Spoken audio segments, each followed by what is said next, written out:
Hey everybody, Swab here. Today we're going to be playing a game called Circle the Wagons. Circle the Wagons is published by Button Shy Games, and it is designed by Steven Aramini, Devine, and Paul Kluka. Button Shy Games are really unique in that they make all these wallet games, and you see it's just a kind of vinyl wallet, and all the cards would be inside of here. And it's just an 18 card game, and yet with 18 cards it gives you kind of quite a fun little experience to play. Now, Circle the Wagons is normally a 2-player drafting game. However, you can purchase an expansion called the Lone Cowboy, and there's also the Lone Cowboy. The Lone Cowboy Rides Again, and this expansion here gives you a bunch of solo missions that you can play. So you get a number of cards for the solo Lone Cowboy expansion, and they all give you different little missions. Today we're going to play Cattle Drive. Let's see if I can get this into focus here. So Cattle Drive, it's going to give you 2 different scoring cards that you'd be finding from the regular deck. I've already found them over in the corner here, and we'll look at them in a second. Happy Cows and Prairie Life, a little bit of flavor text, and it's going to tell you how the game scores. The important part is second round drafting, because it'll be unique for every one of these Lone Cowboy cards, and it tells you how they score, because sometimes the scoring cards need to be modified for solo. So we take Happy Cows and Prairie Life, and we're going to place those aside.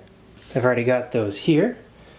What's unique about these games is that on one side you'll have our territories that we're kind of drafting on the cards, but they also have bonus scoring conditions here. So the game has told us that we are scoring for Happy Cows. Let's make them focus. Happy Cows, which means that we're going to get 2 points for every cow that's not adjacent or on a snow territory. So when we're drafting cards, we're going to be looking for cows, and we're trying to avoid snow as much as possible. As well as Prairie Life.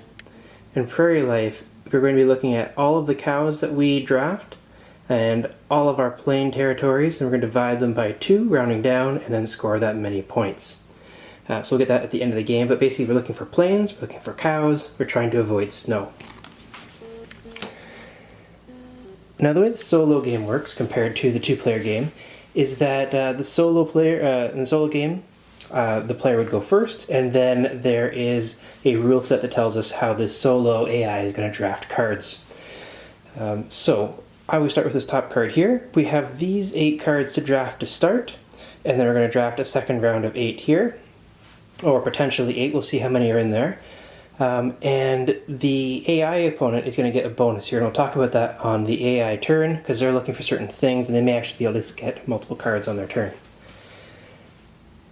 So when we start, we basically start at the top, and we can choose to draft this first card into our territory, and we see it has a cow, we see it has plains, so it is good.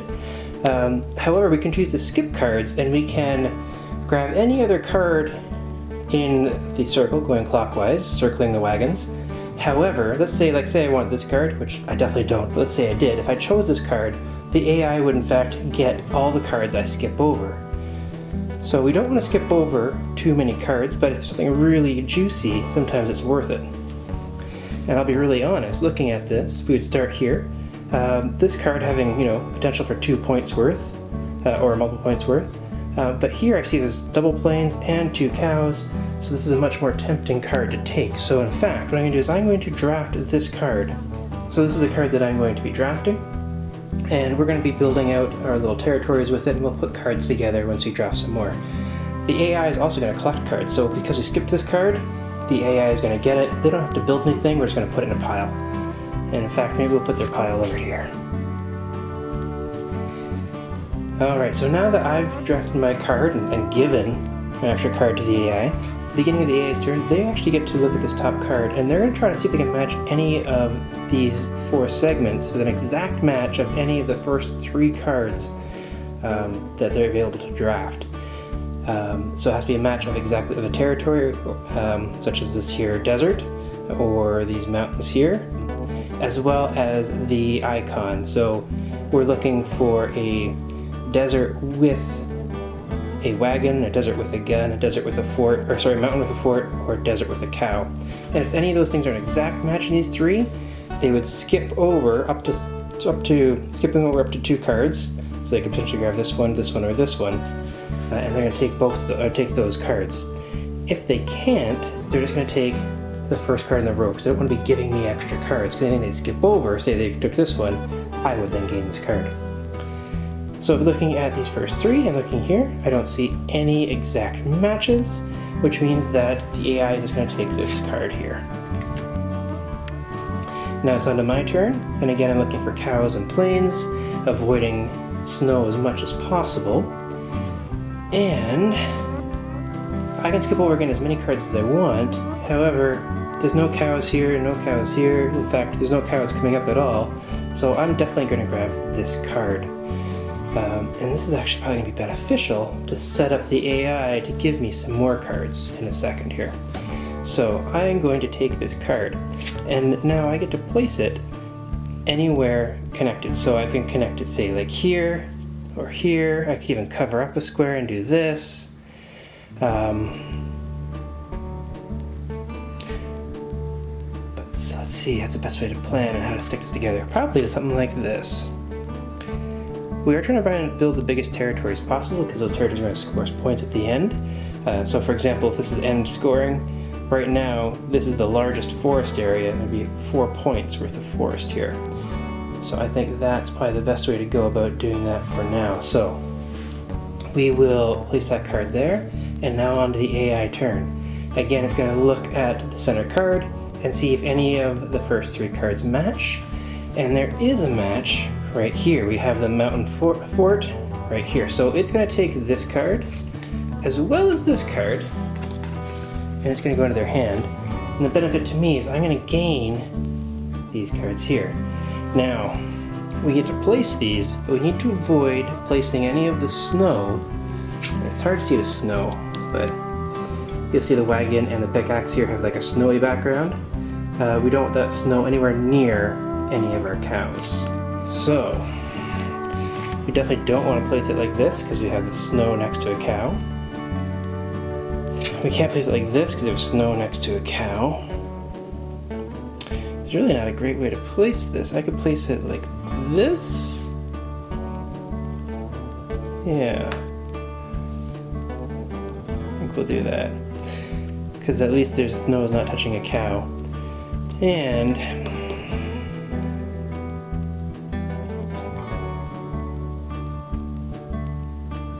I think maybe to make a large water section, I'm going to place this like this, so we have these 4 water together. So you are allowed to cover up on top, you can't tuck cards underneath. So we're going to cover up that one snow there. Perfect. Alright, so we've got a nice big water section, we've got a nice big forest section, only a couple of cows, a little bit of plains. Let's see how we do. That was the end of the AI's turn, where it took that card and it gave me these 2 because it skipped over them. So in fact now it goes straight to my turn. So I'm going to grab this card here. And because I'm not going to get a choice, I have to take that next card. Again, it has plains, which is nice, but also snow, which I don't want to touch a cow with.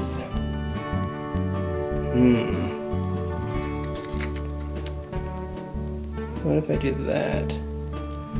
There, and I got a nice big water section now. And hopefully that snow stays far enough away. Alright, so that was the end of the first round scoring. So now we need to set up for second round. So we take what cards are left, so there'll be 7 left, and we always put them on the top. The first card we start with. And this will be the card that starts, so that's out of frame. There we go, and this is the card that starts here. Lots of plains, lots of cows, that's a great card, but it's the AI's turn, and it is definitely going to grab it. However, we have to then refer to the second round opponent draft. So this time, instead of looking at a card in the center, because there are no cards in the center to look at, it is going to skip any one card so they can grab a plains or a cow. So basically, if the first card has no plains or cows, it's going to skip it in order to grab something that does have a plains or a cows. Otherwise, I'll take the first card.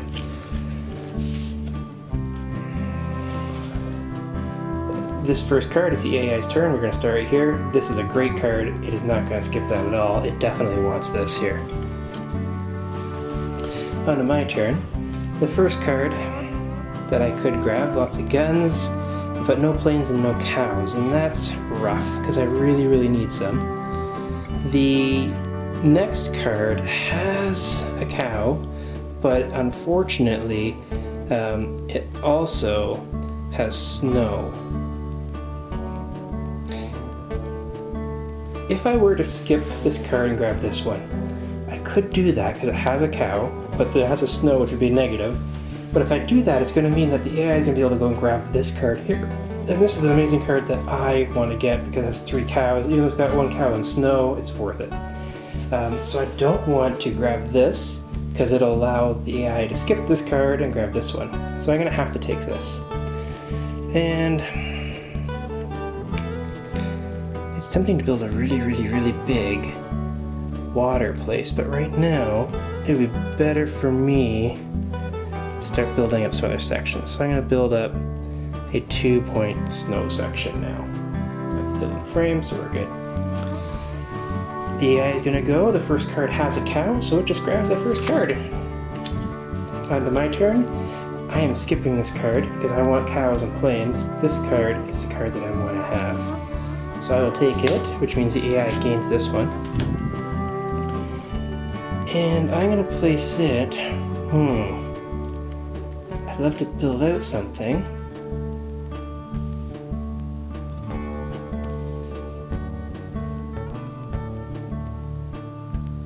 I don't want to put the snow anywhere close to any more cows. We're already going to have issues with trying to score these ones for the happy cows rule. Let's do this. Give ourselves 2 desert next to each other. Alright, and on to the AI's turn. This first card has a cow and a plane. It's a great card, so it'll take it. And this will be my last card here. Placing it somewhere useful. Well, maybe we'll just place it like this. Because at least I get 2 mountains together, so there'll be some points there. So we finished doing our drafting. I grabbed my, built out my territory, and of course the AI's got this nice large pile here of this territory, or their collection of territory cards. So now we go on to scoring. And scoring, we first are going to score for each of the different territories, the 6 territories, so our deserts, our snow, our plains, our mountains, our forests, our water. And we're going to score the largest section for each of those, 4 points. I like to use the back of the rule book here to kind of keep me going in the right order. So deserts first, then forest, then snow, mountains, plains, and water. Kind of keeps me honest. So for desert, the biggest section we have are these 2 points here for those 1, 2 desert. For forest, we have these 4 here for a total of 6. And snow, our biggest one here is 2 for a total of 8. Mountains, here's another 2 for a total of 10. And plains, another 2 for a total of 12. Not doing so good here. And water, 1, 2, 3, 4, 5 for a total of 17. And now we get to score our 2 bonus scoring conditions. So the first one is count up all the cows and all the plains you have, divide it by 2, get a point for each of those. So we'll go through 1, 2, 3, 4, 5, 6, 7, 8, 9, 10, 11, 12, 13, and we've grown down. So that is going to give us 6 more points for 23. And now we're going to get 2 points for every cow that is not next to snow, which means that none of these cows score anything because they're both next to the snow here. So 2, 4, 6, 8. 31, which is probably one of my lowest scores for cattle drive. So not a great one. So we'll clear mine out of the way. so that we can score the AI.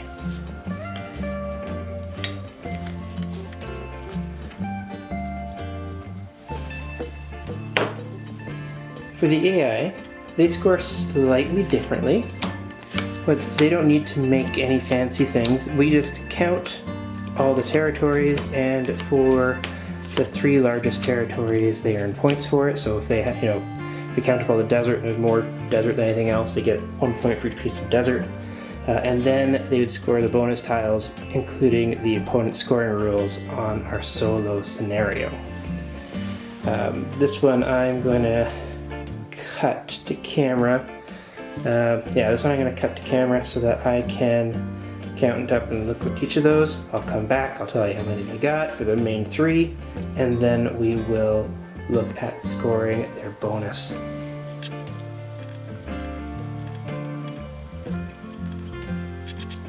Okay, so the 3 main ones were desert for 8, plains for 6, and mountains and snow and forest all tied for 5.